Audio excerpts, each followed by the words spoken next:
Hi, I'm Ben. Hi, I'm Claire. And we are Hi Jinx. And today's gin that we are going to taste is a really special one for me because it is from a company called Now Spirits, and this is along with Greater Than, which we did a video of a few weeks ago, their first ever craft gins, which is really exciting.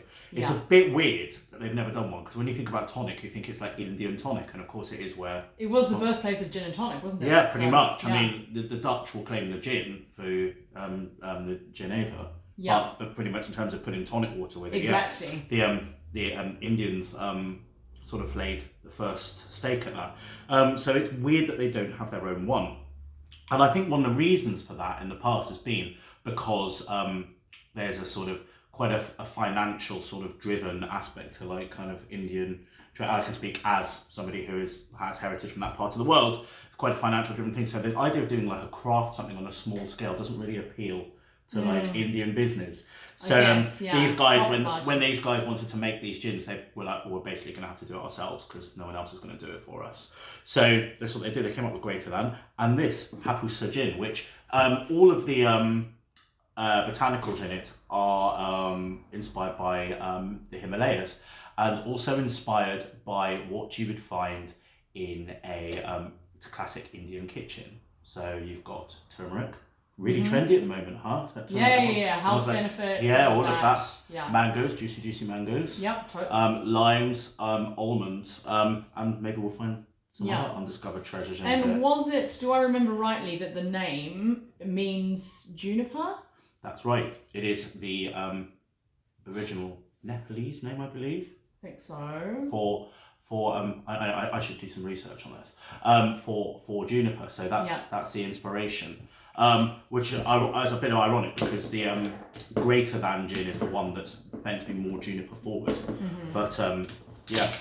We have tried this before because we discovered this at Junipalooza earlier in the year. Where we got so drunk in about 3 hours we put the loser in Junipalooza. We certainly did, but at the point we tried this, it was relatively early on, so we were okay. Yeah. And I had just been over at my friend's Andulaman enjoying their oceany, beautiful gin. And I came to this one and I was like, this is the earth version of Andulaman for me. I was like, Asian gin, because I was so excited. Like, you were like, oh, that's earthier. You know, you're being really intelligent. I'm like, Asian gin. So I mean, you were really excited because where else have you ever heard of a gin that encompasses your heritage from India and Nepal? Well, do you know what? It's amazing because there are so many gins out there that have aspects of it in. If you think like Opir, Batch Garam Masala, but none of them are made in India or anywhere near. You know, they're made in like Chiswick or something. Yeah. You know, it's like how I got so excited in New Zealand about the New Zealand gins using native botanicals that I think I spent more time in distilleries than I did with my own family while I was home. So, you know. Yeah, I mean that seems like time well spent, right? Yeah, well, my parents actually came with me to Juneau, which was nice. Because they wanted to see you. Yeah, That's probably what it was. They just wanted to see you. So. Yeah, watch me taste gin and talk about it. Shall we have a little go? I think that's a great idea. I'm going to give you the Junipalooza glass because it's slightly bigger. I'm going to let you pour yours because you don't want to I'm only going to have a teeny wheat because we have to go and do some wine taste drinking. some New Zealand wine shortly. More on that in a separate video. So... Is it the low light, or does it have a little bit of a colour in it? Yeah, when we first saw it, it has a bit of... That's the turmeric, isn't it? Yeah, it's just a tiny bit of golden, very pale gold. Yeah. It's a really nice sort of viscosity as well, like it's got a good strength to it. It smells like almost earthily creamy. You can smell the spices. That's the almonds. That's the earth you get from that. It was funny, we met Hoshang Nora, who's the UK representative for this. That's nice. You okay, It's hon? beautiful. It's beautiful. It's like nothing else. Sorry, I interrupted. We met him in a Starbucks in London Bridge, where he talked to us a little bit about the gin, handed us over a bottle in a carrier bag, and it felt like the kind of legal version of handing over a brown envelope for some drugs or something. Yeah, it's like the time I got those ginger bottles in a driveway in Wedmore. Yeah. It's all of that, isn't it? It feels a little bit like, you know, kind of in clandestine, but it was legal. There were no drugs in the transaction of this gin acquisition. No, not at all. It is nice, isn't it? It is absolutely gorgeous because it's deeply earthy, and there's something sort of warm and almost enveloping about that earthy flavor. Yeah. It's so like, I don't know, I'm going to get all zen here, but you feel like connected to the ground or whatever. I don't know. Well, it comes from that aspect that it is like ingredients that you find in a classic Indian kitchen, you know, and that's the turmeric is the earthy note in itself, isn't it? Yeah, so earthy. But then also, as you said, the creaminess I noticed came from almonds. Yeah. Yeah. And then, but there's still definitely juniper there, so you definitely know it's a gin. Yeah. But it balances really beautifully, so the juniper almost becomes a sweet element. Yeah, and the difference between this and some other gins as well, this is made in a one-shot process, so all of the botanicals go in one go. They're not fed in different things. So you have to balance it at the pass to start with, rather than things going in and being aged different amounts, and then things go through and it's a constant balancing. It's all in one. It's kind of super clever. It's like it's like slow cooking a gin, rather than sort of adding various things to it, which always creates, when we slow cook like meat and stuff, it's always the best flavour, isn't it? Yeah. So I agree. And I guess it's kind of like when you have a curry or something like that, it tastes better even the next day, couple of days later. Like Italian always does, I think. Yeah. If you're brave enough. Yeah.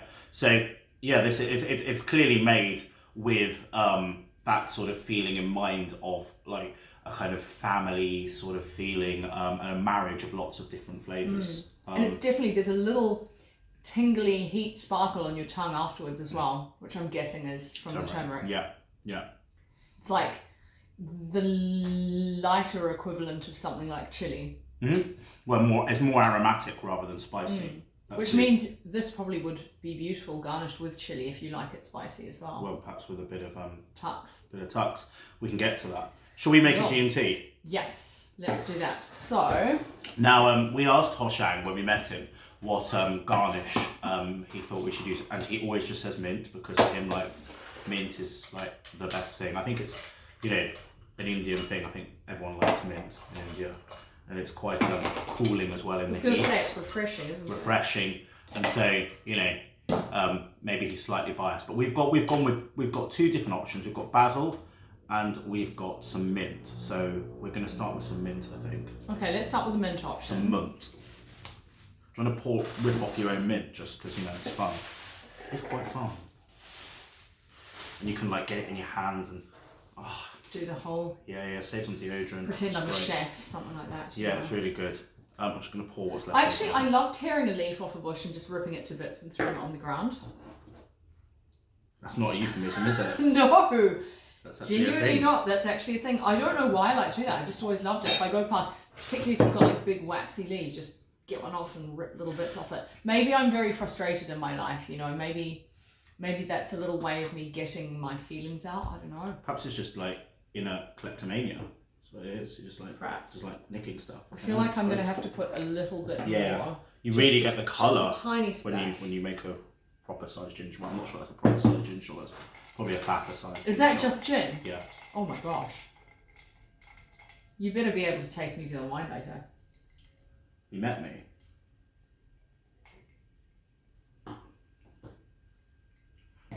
The mint gives it a slightly heady quality. Yeah, that works. It's nice. It's nice. Now, Hoshang said that he preferred it as a sipping gin. And that, again, that sort of builds into Asian Indian heritage, because we love our whiskies. Big Scotch drinkers, massive Scotch importers. So there's that. But we are going to make a gin and tonic with it as well. It's a delicious sipping gin. Because that's how most people like to drink their gin teas still. Yeah, I think so. You take what you want. I'm just going to do a teeny bit of tonic. And I'm going to put the rest in because I've put quite a lot of gin in my glass. Yeah, that's okay. It's funny how putting mint in this gin, it almost smells like seaweed. Yeah, because of like the almonds and there's the spices, like so much sort of savouriness to it. It almost tastes like it's got seaweed in it now. Do you see what I mean? So it's going to be interesting to see what happens if you put basil in instead. That is bizarre. How does mint plus earthy botanicals equal seaweed? No. I bet there's something scientific. Yeah, that probably is. It's like how the malt barley spirit that they're using at Reefton Distillery and Cadrona Distillery tastes a little bit like banana, and it's like it's just because of an ester that's produced by the process. It's like when we tried the M&S Marks and Spencer's Christmas gin the other day. I could taste turkey. Like, it's weird because it's probably got everything else in it other than turkey.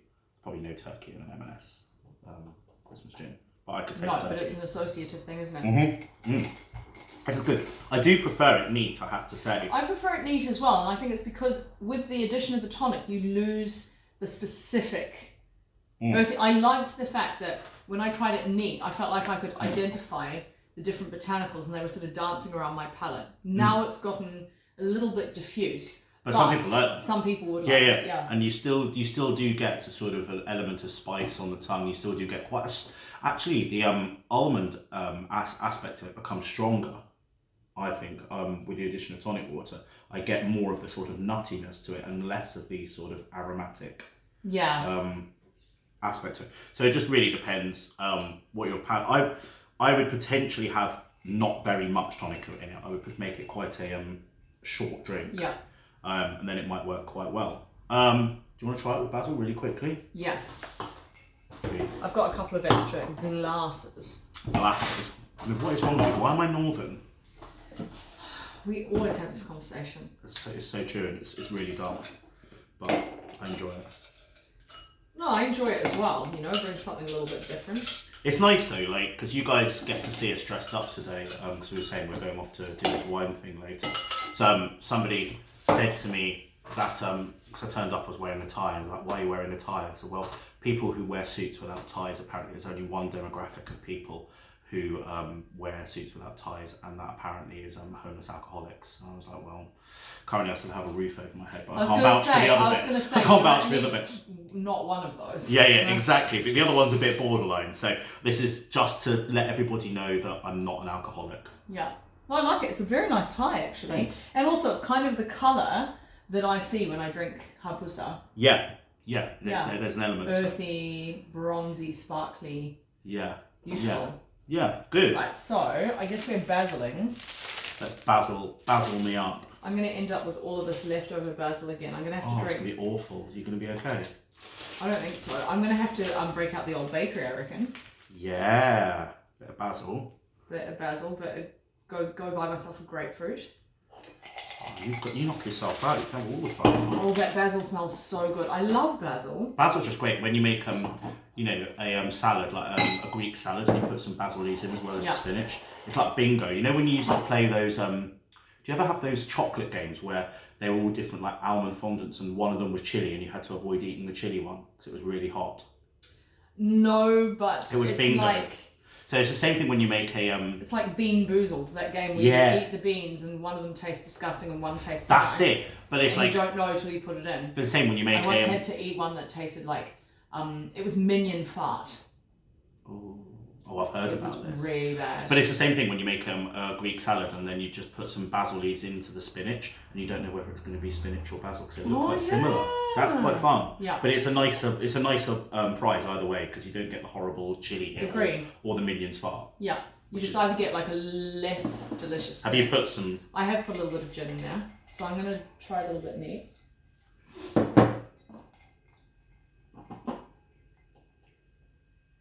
Yeah, I prefer this as a garnish because for me it works with the savoury flavours, but that's because I'm a savoury You're a savoury person. Yeah. I think I do as well.